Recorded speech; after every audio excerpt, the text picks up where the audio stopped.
Morning, everybody. Daryl Curtis here. Been hurricaning up here. Hurricane Fred.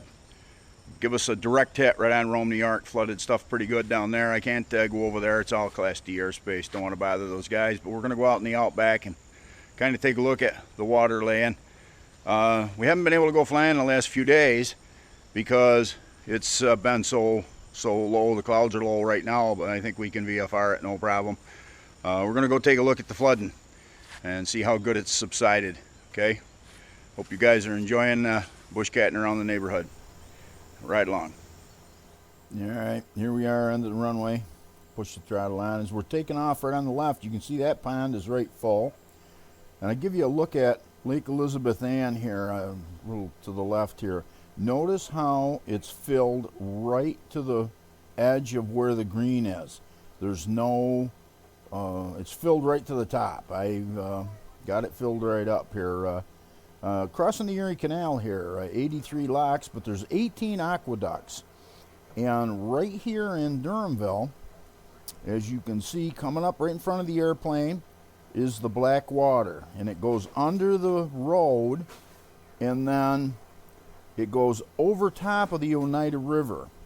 Right here, you can see the brown water.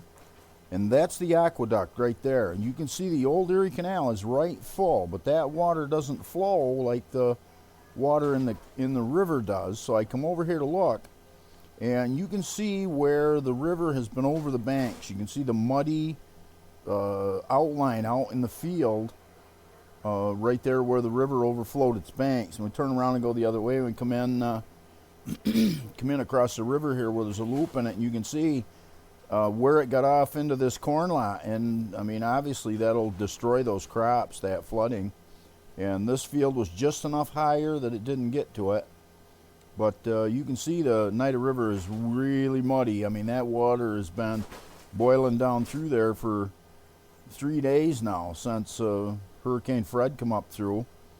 And we go out back across the Verona Swamp here, out of Durhamville, and I was right here in the area, and I said, you know, let me overfly the main runway at Camp Airport. And you can see this has been closed that long. Them trees growed right up in the runway.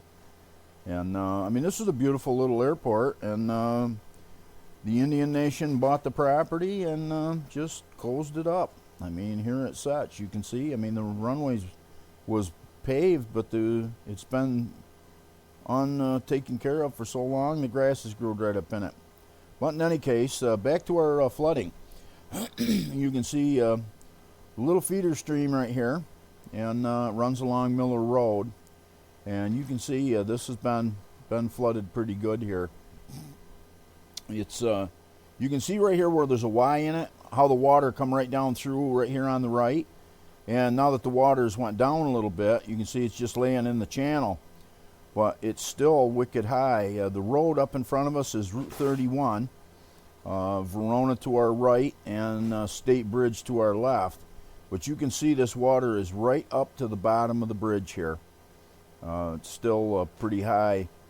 And this land here years ago was tillable. You can see how they've got little areas where they had rolled the land up onto the higher ground and were able to till it. But this is all flooded here. Look at it, right out into the meadow there. And it's hard to see down in the wooded area, obviously, but this area is flooded pretty good. Coming up here is the old Air Base Test Center, and you can see the roads are all underwater there still. And over here, the trailer park on Germany Road, that is not flooded now, but it clearly has got some water laying in the center there, so that was flooded. But this is all, the water's still high here. Hurricane Fred pounded us pretty good, but we're headed back home, and down over the trees. A little water laying right there just as we clear the tree line. But I got this ditched out there last spring, and based on that, the runway is wet, but it's still usable. So I'm glad I did that work on it. Hope you enjoyed the ride over to look at the aqueduct there in Durhamville.